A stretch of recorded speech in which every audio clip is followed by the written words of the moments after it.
Hello everyone, and welcome to the 32nd episode of Analyzing Evil, featuring Lou Bloom from Nightcrawler. This film gives us insight into a character that is essentially a direct manifestation of antisocial personality disorder.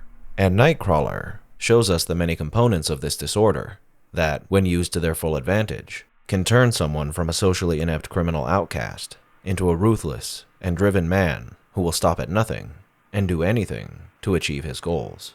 Jake Gyllenhaal's performance in this role is a sight to behold, and the fact that he was so accurately able to portray a character with such an utter lack of humanity is truly noteworthy and deserving of the highest of praise. In this video, I'll be taking you through each component of the awkward depravity of Lou Bloom that leaves us viewers both captivated and horrified, giving you the complete image of a man whose sum total of his soul ultimately amounts to a singular drive to satisfy his own shallow desires. Now, without further ado, let's begin.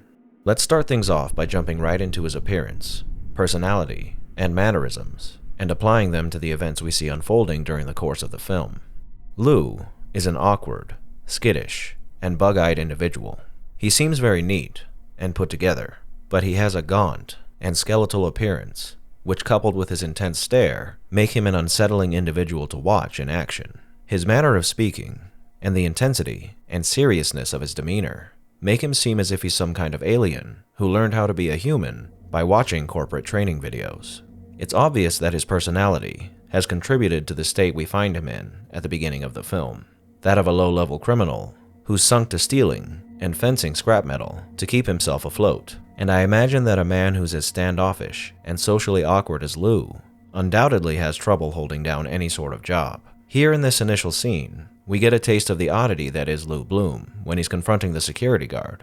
But our first impression of Lou from this scene is that he's a bit of a smooth talker, an experienced criminal who tries to lie his way out of a situation before making any rash decisions. However, this image quickly dissolves when we see the exchange he has with the foreman of the scrapyard, which is our first instance of truly odd behavior from Lou, where he speaks to this man as if he's reciting verbatim from a pamphlet he received at a job fair, mixed with a speech he may have lifted directly from a movie. When this man denies him a job because Lou is a thief, rather than getting angry at this denial, it's as if Lou takes this moment to store a new tidbit of information about humanity that he was previously unaware of, to improve his poor understanding of human relations.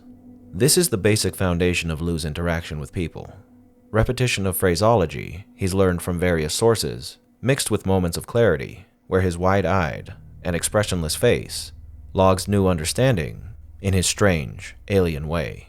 We see this again when he's speaking with Nina about the type of footage that her studio uses in their news segments, intently listening to every word she says, and asking curious questions like a child who's attempting to shape their existing assumptions of reality based on the words of others.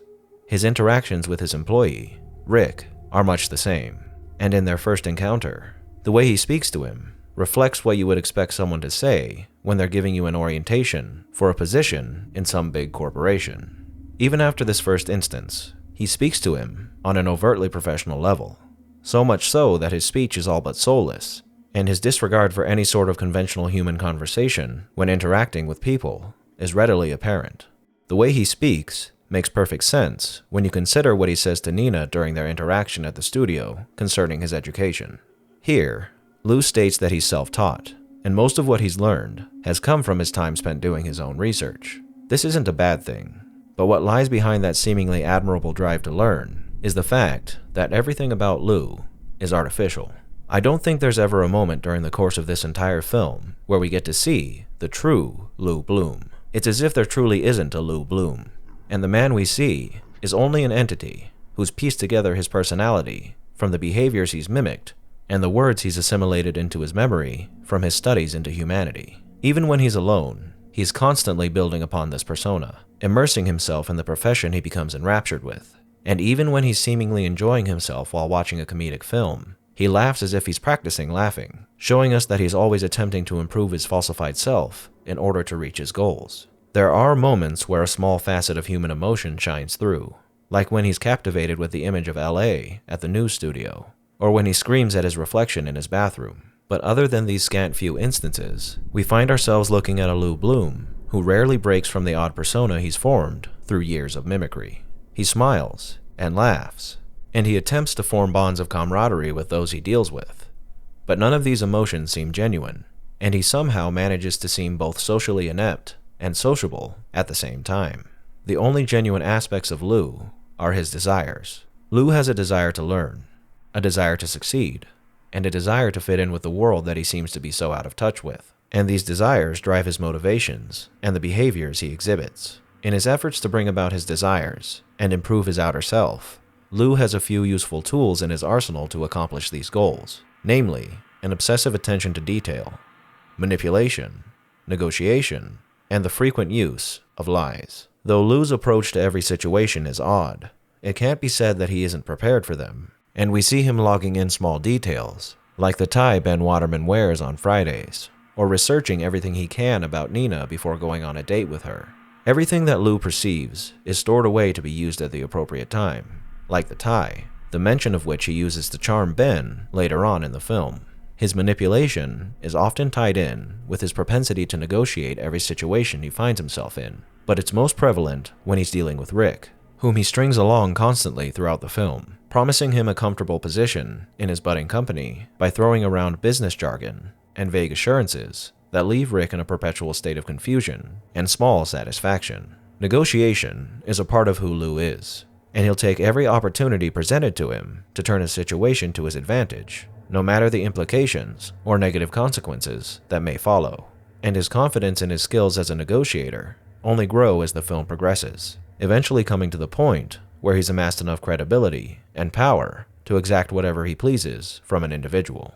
Lou is ultimately an intensely selfish man, and he values no one higher than himself, and views people as nothing more than avenues to what he wishes to achieve. The scene where he's on a date with Nina is the best and most disturbing example of this notion. Here we see Lou complimenting her in a very matter-of-fact and odd way, after which he speaks about the pros and cons of being alone, and proceeds to tell her that he has a lack of physical touch and affection in his life, something which he wishes to acquire from Nina, which is a strange way of attempting to court someone, to say the least. However, this can't even be considered courting, as this whole conversation is once again just another moment of negotiation and manipulation from Lou.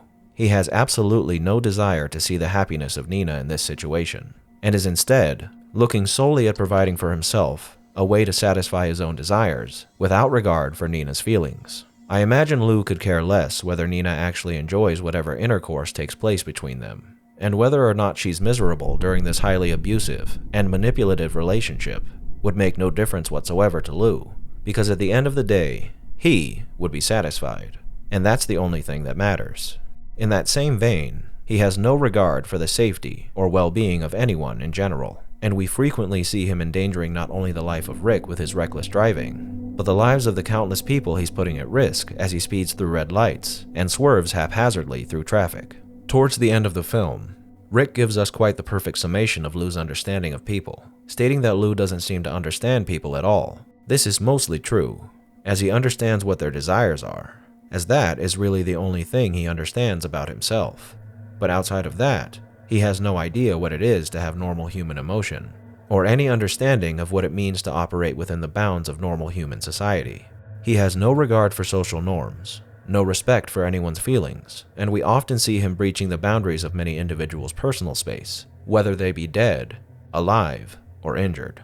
We see his blatant disrespect for any and all rights in situations where one should be treading lightly, or not at all, like when he's attempting to get gruesome shots of a crime scene, or the testimonies of witnesses at those scenes, bringing himself too close to the action, placing his camera in the face of dying victims, and bombarding people in the midst of these scenes with questions that are wholly uncalled for in stressful and sensitive situations. This is most evident when we find him manipulating crime scenes in order to improve his own shots, and especially when we find him in the home where the triple homicide took place, where he completely ignores the fact that a man lying on the floor is still alive, preferring to get the perfect shot of this man lying face down in a pool of his own blood, rather than helping him in any way that he can.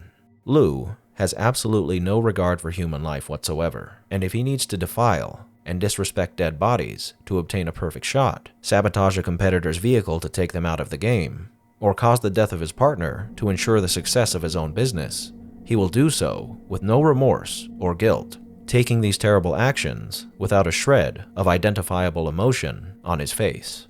The greatest example of this is, of course, the actions he takes in pursuit of a bigger story by withholding information about the identities of the perpetrators of the triple homicide in Granada Hills. Liu uses this information to create a situation where he can extract the maximum amount of harrowing footage he possibly can by placing police officers in a predicament in which their only option is to engage in a shootout and a deadly car chase. These actions result in the death of Rick, both of the perpetrators, 3 police officers, and the wounding of 4 more, with 1 lying in critical condition in the hospital, not to mention the dozen crimes Detective Fontieri states were committed in the process. All of this death and destruction occurred for one reason, and one reason only: ambition. Liu's ambition, fueled by his utter lack of empathy, destroyed all these lives with intent and precision that is sickening to behold. Had this been anyone with a conscience, a foray into that house in Granada Hills would have possibly resulted in the preservation of a life. But in the hands of Liu Bloom, the only thing that comes of this discovery is further death. Death that was 100% avoidable. In the end, in this world of depravity and morbid fascination with violence, Liu Bloom comes out the ultimate victor, elevating himself from a common thief to the head of a film company, creating for himself a carefully crafted image of a man who doesn't really even exist. And at this end, who exactly is the unperson that is Liu Bloom? He's a man who holds deep within himself absolutely nothing that could be construed as true humanity. To fill this void that is his person, his only option is a poor mimicry of the people he's observed in his lifetime, and the frequent repetition of phrases and taglines he's acquired from his research. The man we see in this film is the empty vessel of a human being who embodies nearly every aspect of antisocial personality disorder, employing his lack of empathy to use and abuse people to further his own ends. We are lucky to have found Liu in the situation we find him in, as a man like Liu Bloom, placed in a position of higher power or authority, would be one capable of committing atrocities on a mass scale that would be on par with the most brutal dictators in history. Instead, a future we'll likely never get to see for Liu is still one of power and authority, and as he ascends the ranks of the news hierarchy in LA, who knows how many lives will end as a result of his remorseless rise to the top. It should be noted that Liu isn't the only one to blame here, as a world where popular news media is more concerned with what's shocking and exciting is one that is based in reality, and his abuse of people in unfortunate situations wouldn't occur if it weren't being enabled. Regardless, when it comes down to it, Liu Bloom is the perfect sociopath, a soulless monster who has no respect for anybody but himself, and one who views humans as nothing more than tools for him to achieve his own ends. His abuse and manipulation of people, in concert with the loss of life and suffering that occurs as a result of his actions, is unforgivable, and whatever sliver of humanity lies behind the empty eyes and emotionless mask of Liu Bloom is buried under an avalanche of evil. Thank you all for tuning into this episode of Analyzing Evil, and I hope you've enjoyed. What are your thoughts on Liu? Did I miss anything? Let me know down below, and leave a suggestion for a villain you'd like to see featured in a future episode while you're at it. If you liked this video and want to see more like it appearing in your feed, click the subscribe button to keep up on the latest episodes, and feel free to leave a like while you're at it. Thank you once again to all of my existing subscribers for your continued and incredible support. If you'd like to support the channel even further, consider signing up as a patron over on Patreon. You can find a link to Patreon in the description of this video. Thank you to everyone who signed up so far, and a most vile thank you to those whose names you're seeing on screen now.